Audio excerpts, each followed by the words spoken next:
நம்ம சேனல்ல பயோகிராஃபிலாம் பார்க்குறோம். அந்த வகையில இன்னைக்கு யாருடைய பயோகிராஃபின்ட்டு எல்லாரும் தான் போச்சு கெஸ் பண்ணியிருப்பீங்க. ஆமாங்க. மணிமேகலை அவர்கள பத்தி தான் எல்லாரும் இந்த வீடியோல பார்க்க போறோம்.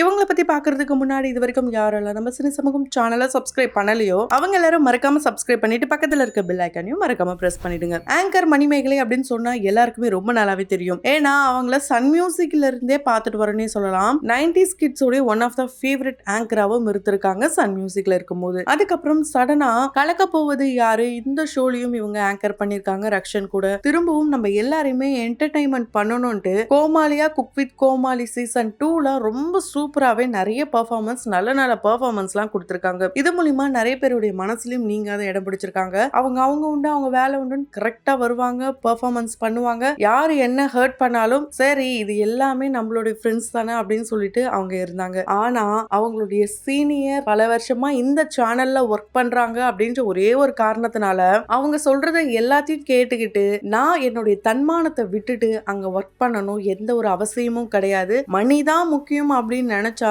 கண்டிப்பா நம்ம பணத்தை எப்படி வேணாலும் சம்பாதிக்கலாம். ஆனா செல்ஃப் ரெஸ்பெக்ட் அப்படின்றது ரொம்ப ரொம்ப முக்கியம். அது நான் ரொம்பவே பெருசா நினைக்கிறேன். அதனால யாரு என்ன அடக்கி ஆளணும்னு நினைச்சாங்களோ அவங்களே ஆளட்டும், நான் இந்த ஷோ விட்டு போயிடுறேன் அப்படின்ட்டு அவங்க ஒன் ஆஃப் த கண்டஸ்டன்டா இருந்த ஒரு ஆங்கரா இருக்க ஒருத்தவங்க பத்தி பேசியிருப்பாங்க. அவங்க அந்த ஆங்கர் அப்படின்ட்டு மென்ஷன் பண்ணும்போது எல்லாருக்குமே தெரிஞ்சு போச்சு அது பிரியங்கா தான். இந்த பிரச்சனை இந்த ஒரு எபிசோட்ல நடந்துதான் கேட்டீங்கன்னா கண்டிப்பா இல்ல, ரொம்ப நாளாவே நடந்து தான் இருக்கு. தாமு சாரும் அவங்க ஒரு டம்மி பீஸ் அப்படின்னு சொல்லி ரொம்பவே கிண்டலா பேசினதா இருக்கட்டும். சுஜிதா அவங்க என்ன பண்ணிருப்பாங்கன்னா ஆங்கர்ஸ் சூப்பர் ஆங்கர்ஸ் அப்படின்னு சொல்லியிருப்பாங்க. அதே மாதிரி ஜட்ஜஸ் என்ன சொல்லியிருக்காங்க பாருங்க, பிரியங்கா நீங்க ஆங்கர் பண்ணா எப்படி பண்ணுவீங்கன்ட்டு அவங்கள ஆங்கர் பண்ண வச்சு இப்படிதான் பண்ணணும்ட்டு லெசனும் எடுக்க வச்சிருப்பாங்க சுஜிதா. சோ இந்த பிரச்சனை ரொம்ப நாளாவே ஓடிட்டு இருந்திருக்குன்ட்டு ரொம்ப நாளாவே தெரியுது. மணிமேகலையுடைய வீடியோஸ் பார்க்கும் போதும் சரி, இப்ப சோசியல் மீடியால வெளியாகிற நிறைய வீடியோஸ் பார்க்கும் போதும் அது எல்லாத்தையுமே தாண்டி இப்போ ஒரு ஆடியோ ஒன்று லீக் ஆயிருக்கு. ஏன்னா நிறைய பேருக்கு இது என்ன பிரச்சனைனே தெரியல. மணிமேகலை வீடியோ போட்டதுமே என்னாச்சுன்னு கொஞ்சம் சொல்லுங்க அப்படின்னு சொன்னாலும் அந்த வீடியோஸை நிறைய பேர் தேடுறாங்க, ஃபைட் பண்ண வீடியோஸை.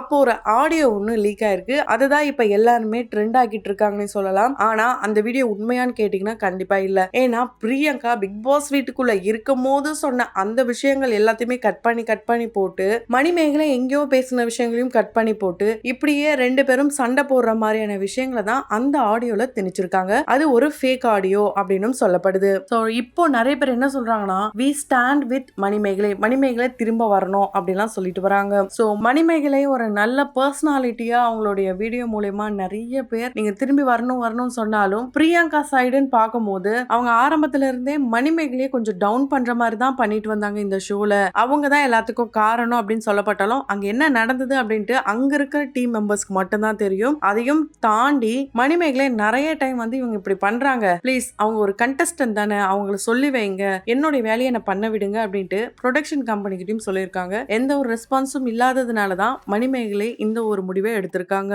மணிமேகலையே நமக்கு கோமாளியா ரொம்ப நல்லா தெரியும், ஆங்கரா இன்னும் நல்லாவே தெரியும். அதையும் தாண்டி அவங்களுடைய வாழ்க்கையில எந்த அளவுக்கு முன்னேறிட்டு வராங்க இதெல்லாமே அவங்கள ஃபாலோ பண்ற, குறிப்பா மணிமேகலை ஹுசைன் அப்படின்ட்டு அவங்களுடைய ஓன் யூடியூப் சேனலை ஃபாலோ பண்றவங்களுக்கு ரொம்ப நல்லாவே தெரியும். 2017 அவங்க ஆங்கரிங்ல பீக்ல இருக்கும் போதே ஒரு குரூப் டான்சரை தான் இவங்க காதலிச்சு திருமணம் பண்ணாங்க.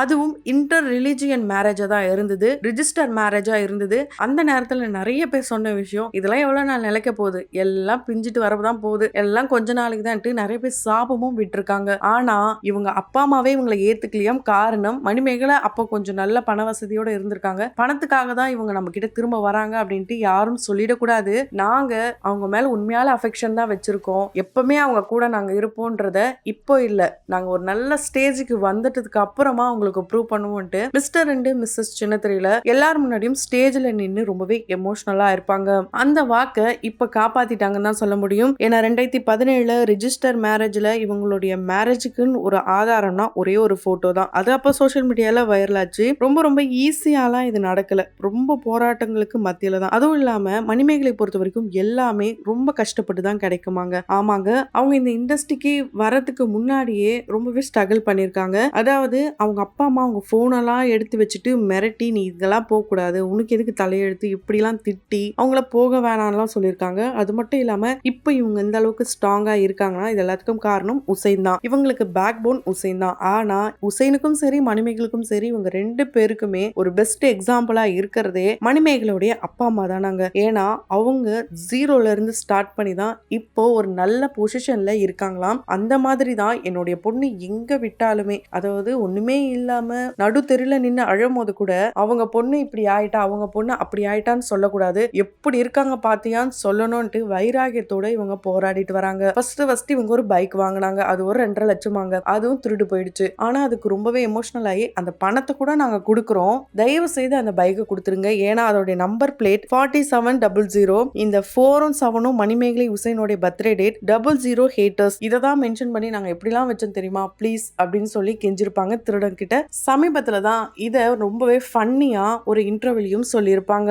அதே மணிமேகலை எந்த அளவுக்கு ரொம்பவே எஃபெக்ட் ஆயிருக்காங்க அப்படின்னு பாத்தீங்கன்னா, எல்லா நேரங்களிலும் உசைன் கூட இருந்திருந்தா கூட இவங்களுக்கு ஒரு 1.5 மாசம் நடக்க முடியாதுன்ட்டு காலில் அடிபட்டு படுத்த படுக்கை ஆயிட்டாங்களாம். அப்போ நம்ம மணிக்காக எந்த அளவுக்கு ஓடணும், எவ்வளவு உழைக்க வேண்டியது இருக்கே, 1.5 மாசம் நம்ம இப்படி படுத்து கிடந்தா நம்ம வீட்டை எப்படி முடிக்க போறோம், இப்படிலாம் அவங்களுக்குள்ள ஒரு கவலை இருந்துதான். அதை விஜய் ஆண்டனி அவர்களுடைய இன்டர்வியூ அப்பதான் ரொம்பவே எமோஷனலா பேசியிருப்பாங்க. நான் அந்த டைம்ல உங்களுடைய பாசிட்டிவான வீடியோ தான் சார் பார்த்தேன், இப்பவும் நீங்க எனக்கு ஒரு இன்ஸ்பிரேஷன், ஒரு மோட்டிவேஷனல் ஸ்பீக்கர் அப்படின்ட்டு அவர் முன்னாடியே ரொம்பவே எமோஷனலா அழுதுருப்பாங்க. இவங்க ஒரு ரொம்பவே எமோஷனலான பர்சன். அவங்க அப்பா கூட ரொம்பவே அட்டாச்மெண்டோட இருந்த பொண்ணு தான். அப்பாவையும் மீறி தான் அந்த திருமணத்தை நடத்தி இப்ப திருமண வாழ்க்கையிலும் சரி காதல் வாழ்க்கையிலும் ரொம்ப ரொம்ப சக்சஸ்ஃபுல் பர்சனா போயிட்டு இருக்காங்க. லாக்டவுன் அப்ப ஒரு ஊருக்கு போயிருந்தாங்க, ஒரு வில்லேஜுக்கு. அங்கேயே 3 மாசம் லாக்டவுன்ல இருந்ததுனால அங்கேயே இப்போ ஒரு இடம் வாங்கி ஒரு அவுட் ஹவுஸ் வீடையும் கட்டி அதுக்கு ஒரு கிரகப்பிரவேசமும் பண்ணியிருந்தாங்க. அதே லேண்ட்ல தான் இவங்க இப்போ ஒரு ஃபார்ம் ஹவுஸ் ரொம்பவே பிரம்மாண்டமா கட்டிட்டு வராங்க.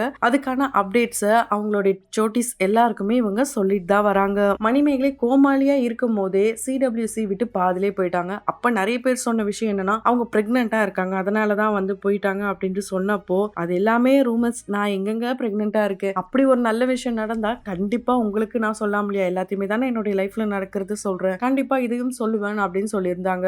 அப்ப அவங்க போனதுக்கு காரணம் சில பர்சனல் ரீசன்ஸ் தானாம். அதையும் தாண்டி நிறைய பேர் குட்டி மணி எப்போ வர போறாங்க, குட்டி உசைன் எப்போ வர போறாங்கன்ட்டு இன்டர்வியூஸ்லயும் கேட்கும் போது அவங்க சிரிச்சுக்கிட்டே தான் வந்து பதில் சொல்றாங்க. சோ இப்படி இவங்களுடைய பிரெக்னன்சி ரூமர்ஸ் ஒரு பக்கம் போயிட்டு இருக்குன்னா, இன்னொரு பக்கம் இவங்க ஒரு இன்டர்வியூல ஃபியூச்சர்ல எங்களுக்கு குழந்தை பிறந்தா கண்டிப்பா அந்த குழந்தை விஜய் டிவிக்கு தான் சொந்தமாகும் அப்படின்னு சொல்லியிருப்பாங்க.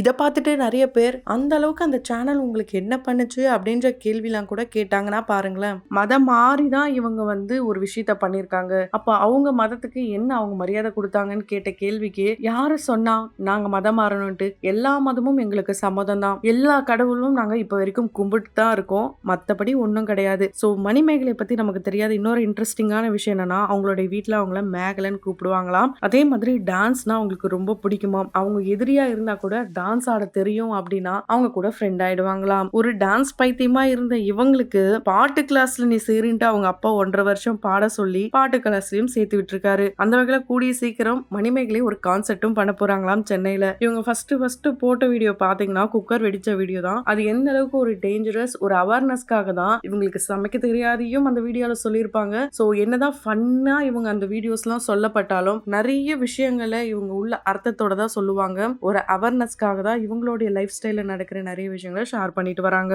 ஸோ இப்போ இன்னொரு பைக் வாங்கிட்டாங்க, BMW கார், லேண்டு, வீடுன்ட்டு அடுத்தடுத்த ஸ்டெப் போயிட்டே இருக்காங்க. இந்த நிலையில இந்த மாதிரி ஒரு 2 ஆங்கர்ஸ்குள்ள ஃபைட் வந்தது கொஞ்சம் வருத்தத்தக்க கூடிய விஷயமா தான் இருக்கு. ஏன்னா 2 பேருமே ஃபேவரட்டான பர்சன்ஸ் தான் பல பேருக்கும். இவங்களுக்கும் ஃபேன் ஃபாலோவர்ஸ் அதிகம், அவங்களுக்கும் ஃபேன் ஃபாலோவர்ஸ் அதிகம். பிரியங்காவும் ரொம்ப எடுத்த உடனே மேலலாம் வரல, இவங்க ஒரே சேனல்ல பல வருஷமா சஸ்டெயின் பண்ணிட்டு போறாங்கன்னே சொல்லலாம். அவங்களும் அடிபட்டு நிறைய விஷயங்கள் பண்ணாங்க. இவங்க பல பேர்கிட்ட கலாய் வாங்குவாங்க, அதாவது மணிமேகலை எந்த அளவுக்கு வாங்குறாங்களோ அதெல்லாம் தாண்டி தான் பிரியங்கா பல பேர்கிட்ட கலாய் வாங்குவாங்க. அதெல்லாம் அவங்க பெருசாவே இது வரைக்கும் எடுத்துக்கிட்டதே கிடையாது. அதனாலதான் அவங்க இப்ப வரைக்கும் டாப்ல இருக்காங்க இந்த சேனல்ன்ட்டு அவங்களுடைய ஃபேன்ஸ் சொல்லிக்கிட்டு வராங்க. சோ அந்த வகையில நீங்க யாருக்கு சப்போர்ட் அண்ட் மணிமேகலைய பத்தின உங்களுடைய கருத்துக்களை கமெண்ட் பாக்ஸ்ல மறக்காம கமெண்ட் பண்ணுங்க. தொடர்ந்து பயோகிராஃபில பார்த்து என்ஜாய் பண்ணணும்னு நினைச்சீங்கன்னா உடனே நம்ம சினி சமூகம் சேனலை சப்ஸ்கிரைப் பண்ணிட்டு பக்கத்துல இருக்க பெல் ஐகானையும் மறக்காம பிரஸ் பண்ணிடுங்க.